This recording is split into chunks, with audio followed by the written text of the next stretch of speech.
Welcome to Chats with Kathe. We're going to visit with my new friend Alyssa, and we want to talk a little bit about her transition. She wants to talk a little bit and share some about what she's done with her voice, and just what the intent of these chats with Kathe is to let people who are transitioning see what somebody's life has been like and see the successes that she's had. And for those of us who are professionals that work with the transgender community, to hear a little bit about the kind of heart and soul side of a transgender person.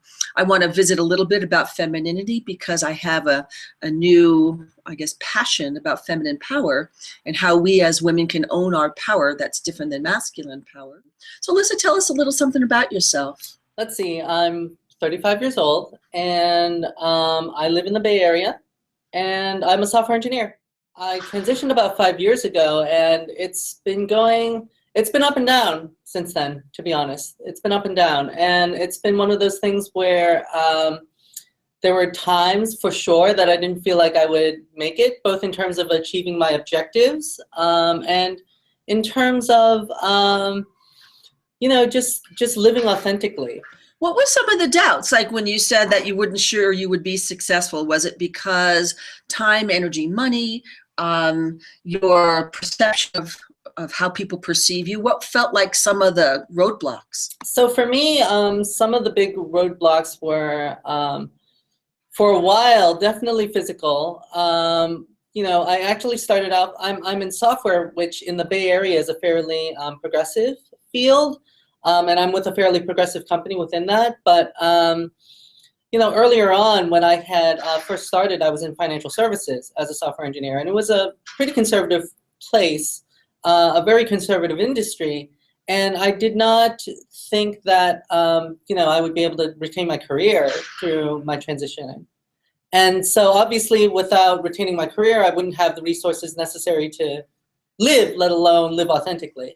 What are some of the things that bothered you about your voice, knowing that you had transitioned and you had worked some on your own for your voice, but felt like it wasn't quite the sound that you wanted? Tell us a little bit about that. So for me, it wasn't so much a reflective quality of like trying to, I guess I would use some software speak and say like optimize my sound. Right? But I think for me, it was the fact that even though I was 5 years in transition and had done a bunch of work, right? Like I started off, I served in the military, I had, a pretty deep masculine voice. And so had already done a bunch of work to, on a daily basis, not be perceived as transgender. But even so, there was still some context when I was misgendered, and it just really bothered me, both in terms of questions around physical safety, like people on the street sometimes, particular sub-demographics of men in particular. Taxi cab drivers, for whatever reason, especially taxi cab drivers who are not native English speakers, would misgender me. And also on the phone, dealing with bureaucracies, it would be a challenge where I didn't have the benefit of my own presentation to kind of cement people's perception of myself. Misgendering would happen. And so I decided to seek out some further help. And, earlier on when I had done work on my own, I had drawn upon a lot of the materials that you produced, which were immensely helpful, as well as some other stuff that I did on my own. But I felt like I needed to bring on like just one-on-one help. So that there's a safety issue, of course, there's an authentic issue. One of the things that people tell me is that while safety, of course, is important, and while people perceiving me for who I really am is important, but the voice of my soul, the voice that I speak with, feels like there wants to be an alignment. So personally, I've got this cold, so it sounds a little scratchy and deep to me. So that doesn't feel like my voice. I don't feel too terribly bothered by it because I'm certain I'll be better from this cold shortly. But it's the voice of your soul. So would you say that when you speak now, there feels like an alignment with who you are and how you sound? It's interesting. I don't know if I would describe it in those terms. Like, first of all, you know, what my voice is historically for me, like what my voice is and how I conceive of myself is basically what I hear in my head all day, right? And that kind of cemented my identity. Now, whether or not I liked that is a different question. Where I am now, I like this a lot better. I still think there are things that I would like to do. You know, if I put on my, if I start counting my wishes, then I would say I wish I had like a sultrier voice or something. But it's just one of those things where I think for me it was much more functional aspect of simply being safe, not being misgendered for sure, because there's something really jarring about that. It's very much, it points out this misalignment between how you conceive of yourself and how others conceive of you, and is a prelude almost constantly or almost consistently to some sort of microaggression or some episode of disrespect. So talk to us professionals, we professionals, and tell us a little bit about what we should or shouldn't do or say to be respectful to you and other transgender people. What are some of the cisgender privilege maybe that we're not aware that we have? And have you felt disrespected or marginalized by people you have sought out healthcare from? I have. I've been fortunate, relatively fortunate, because I'm originally from the Boston area, and Boston has a fairly good health system just in general because of all of the research medical institutions there. And specifically in Boston, there's also a place called Fenway Health, which is really, really nice, a pioneer really in queer healthcare, and within that in trans healthcare, and it's really well funded because of the demographics of the base that it serves. San Francisco, a little less so. There's a lot more in the way of social services that are publicly funded, but you know, it's still really good compared to the rest of the country. Both of these places are really good compared to the rest of the United States. I once had a therapist tell me that there was never any valid reason for transition, that the only possible solution was to cure these quote unquote desires. And obviously that's not my experience. That's not the experience of a lot of transgender people. And we know statistically, we know from medical studies that the rate of mental health, basically, it improves dramatically. It doesn't fix everything, but like you basically just go from someone who is suffering from severe dysphoria, maybe you still suffer from dysphoria, but you go to a place where you're like a cisgender person in terms of your risks for things like self-harm. And, you know, in terms of talking about gatekeeping, I think that's the big thing is, you know, for us in society to move towards a model where we trust people's agency and take it as a given that people are the only experts on themselves and on their own lived experience. When someone else says like, oh, you know, you're making good progress, that's like, it's not appropriate to say for anybody, even other transgender people, to hold up a yardstick and say like, oh, you are fitting some better ideal, because there is no ideal way of being for anybody, whether you, on any particular axis of identity, whether we're talking male, female, or other, whether we're talking about race or ethnicity, whether we're talking about ability, disability, etc. So talk about femininity. Like, how do you define that for yourself? What feels right for you as a woman in terms of, I guess, your femininity? How do you express that? How do you be that? It's really, really complicated. You know, I'm a postmodern feminist, and it's one of these things where there is this subset of the transgender female community, whether binary identified or non-binary identified, because of experiences that we face. Like I started facing a lot of sexism in the industry, moving into tech, or staying in tech and moving through it as a woman versus moving through it as someone who was externally perceived as male, right? Um, so that definitely informed my politics around feminism, the idea that the personal is political. And so that kind of muddies the waters for me. Like, what does it mean to be feminine? What does it mean to be femme? What does it mean to be female? I don't know. I just know what makes me comfortable. And what makes me comfortable is pretty much this presentation that you see. You know, um, I'm not particularly high femme in terms of like full makeup, like, you know, stalker makeup every day, going out of the town kind of makeup every day. It's not so much me, but more this kind of laid back. One of my friends, I call it lazy femme. One of my friends calls it like let it go femme.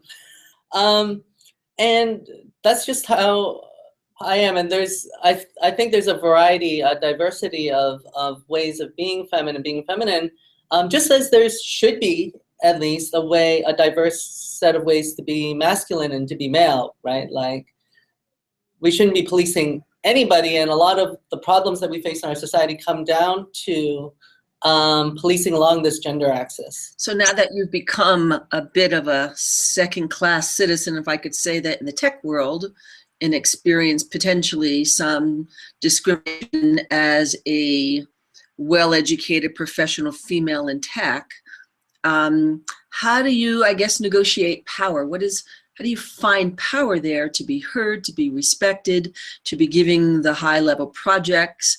Because I think, and I don't have any research to support this, but I think sometimes my transgender people feel that they're being discriminated against because they're transgender.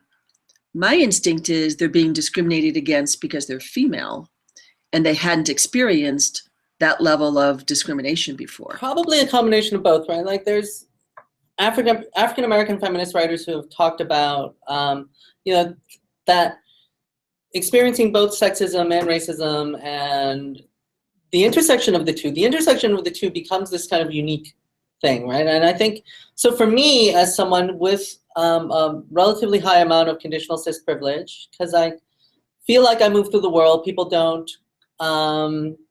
read me as trans most of the time. San Francisco is an odd duck because people are so used to trans people, and therefore I'm read more often here. But it's also more okay that I am, because there usually aren't the same negative consequences. But so I feel like my experience of that would be different than another transgender woman's experience of that. For a wide variety of reasons. I'm also a woman of color, but I'm a model minority person of color, and that's going to be very different than someone who is either white or African American or Latina. So it all depends. Now, I think to answer your first question, the way that I navigate around power, and ultimately what it comes down to is people have objectives in life, in corporate life, in real life, of course, you know, outside of their professional worlds, but, you know, in corporate settings, people have objectives. And usually, you know, it's about finding a good company and then finding a good management team and all of those things. But if you have those things, then the question that they ask themselves when they approach you is, can I count on this person to get something done? And how do I conceive of that person getting something done? I think that before I was a lot more independent, because people don't conceive of men as necessarily parlaying resources, parlaying social and political capital as much. And that limits men in a certain way, right? It also limits women a lot more, because we're not given the ability or the option to say, like, no, I'm just going to go off to a corner on the side and do my own thing. Now, tech culture is, I call it a very libertarian mountain man culture, where you basically have this you basically have this notion of self-reliance that, like, you know, being right, being mathematically or computer science correct means that you win, right? And therefore, a lot of the inherent sexism comes down to social expectations around, like, who is allowed to parlay political capital and who is allowed to go off on their own and do things. And because tech as an industry, especially in Silicon Valley, is tilted so heavily towards the latter, it ends up being sexist in that way. I think it's probably different in other industries.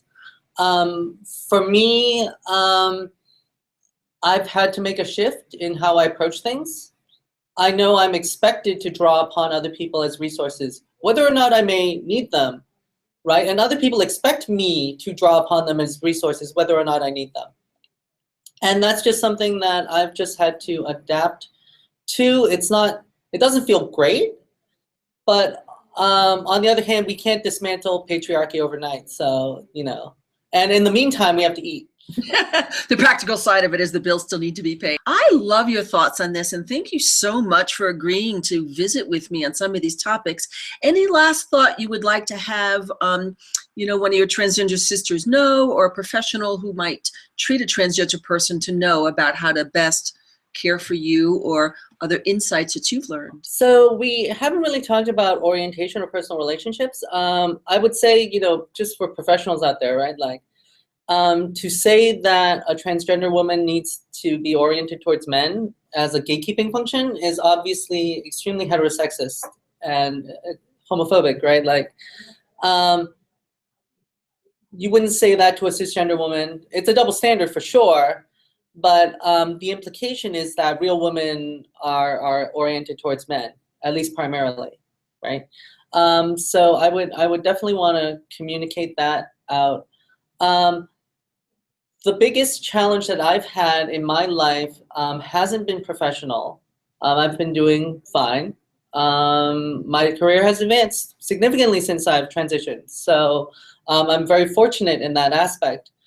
But in interpersonal settings, it's been difficult, especially romantic. Nobody really can do romance very easily. Everybody struggles with that. But are you finding your way in a way that pleases your heart? It depends on how you define that, I guess. So I think I'm in a place right now in my life where things have stabilized enough. You know, transition is, it's a major life change, obviously. So like any other major life change, whether it be moving cross country, whether it be getting a new job, whether it be death of a parent or birth of a child, any of those things are going to throw you for a loop for a while, right? But then I add on top of that the fact that you yourself, your identity is shifting and your relational identity is shifting. It took a long time. It took a long time. I'm 5 years post going full time. Had done a lot of work before going full time. But I feel like in terms of romantic context, I'm basically at this point where I'm okay with not pursuing anything right now and working on other aspects of myself. You know, working on kind of deeper issues like, you know, talking about notions of self-worth, notions of attractiveness, notions of, you know, what's the difference between shame and guilt, things like that, working through a lot of those issues with the help of materials that have been published by, you know, researchers in this space, which have been extremely useful. So I would say I'm in a good place right now, but probably not that great romantically. I've just kind of redirected my focus. Romance is difficult. I saw a hierarchy one time that kind of went from shame to truth and love, love being the top of that, truth being right next to that. And that as we all move along in our lives and we come out of shame, whatever that shame was for somebody, poverty, mental illness, alcoholism, drug addiction, something, that there's that evolution up out of that into truth and love. And one of the things that I love about you, as I've gotten to know you, is you present, and I get we all have our little place of tenderness inside ourselves where we don't necessarily feel about ourselves the way people think about us. But I see you as a very self-actualized woman, and knowing a little of your heart and soul and how you are questioning and rising into truth and love. Yeah, thank you. It's definitely been a long journey, a difficult journey. And, you know, life is a long journey and a difficult journey, and it never ends, right? Or I shouldn't say it never ends. Well, at some point it will end, but so will you, and you won't care. The most important thing is figuring out for yourself what you want, and figuring out how to integrate that with what is actually available to you, right? Like the notion of, oh, you can just dream up what you want, I find very suspect. We live in physical reality. There are constraints. I can't just wish to fly. Some people's constraints are narrower than others, and that's okay. We all have our own journeys within that, and there's beauty in that, and we just have to honor that, bring that forth, and hopefully move towards a world where we can support each other on our respective journeys. It doesn't mean eliminating adversity, but it does mean making room for people to be able to blossom in the face of the specific adversities that they face. Beautifully said. And thank you so much for your willingness to share your inner journey. Thank you, Alyssa. Thank you so much.